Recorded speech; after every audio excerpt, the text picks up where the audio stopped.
मैं खुश हूं। मेरी पत्नी बहुत अच्छी है। वह खाना बनाती है, घर संभालती है, मेरी मां का ख्याल रखती है। मैंने कहा, झूठ मत बोल, तू दुखी है। वह चौंका। मैंने कहा, तेरी आंखें बोल रही हैं, तेरा चेहरा बोल रहा है। तू जेल में है। तू हर सुबह उठता है और सोचता है, काश मैं अकेला होता। तू हर शाम घर आता है और सोचता है, काश मैं कहीं और होता। वह रोने लगा। वह बोला, हां, मैं दुखी हूं, लेकिन समाज क्या कहेगा? मेरी मां क्या कहेगी? मेरे दोस्त क्या कहेंगे? मैंने कहा, समाज को छोड़, मां को छोड़, दोस्तों को छोड़, तू अपने हृदय को सुन। वह चला गया। कुछ महीनों बाद वह लौटा।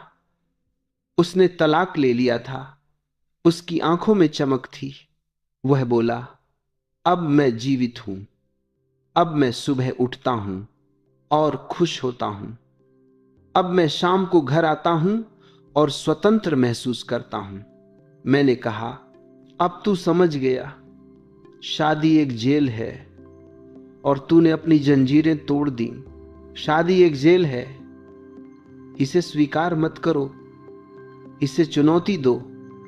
अपने हृदय को सुनो, अपनी स्वतंत्रता को बचाओ। तुम कहते हो, शादी प्रेम का बंधन है। मैं कहता हूं, शादी प्रेम की हत्या है। प्रेम एक जंगली फूल है। वह कहीं भी खिल सकता है। वह पहाड़ों पर खिलता है, वह जंगलों में खिलता है, वह रेगिस्तान में खिलता है।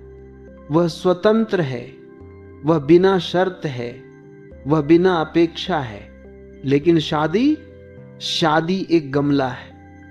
तुम प्रेम को गमले में बंद कर देते हो। तुम कहते हो, अब तू यहीं रहेगा, अब तू मेरे नियमों से चलेगा, अब तू मेरी अपेक्षाओं के अनुसार खिलेगा। और फूल मुरझा जाता है, उसकी सुगंध खो जाती है, उसकी सुंदरता मर जाती है।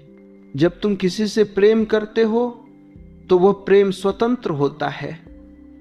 तुम कहते हो, मैं तुझे प्यार करता हूं। तुम कहते हो, तू जैसे है वैसे ही ठीक है।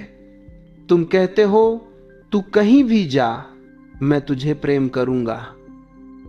लेकिन शादी के बाद तुम कहते हो, तू मेरी है।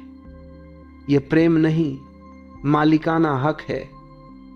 यह प्रेम नहीं, जंजीर है। यह प्रेम नहीं, गुलाम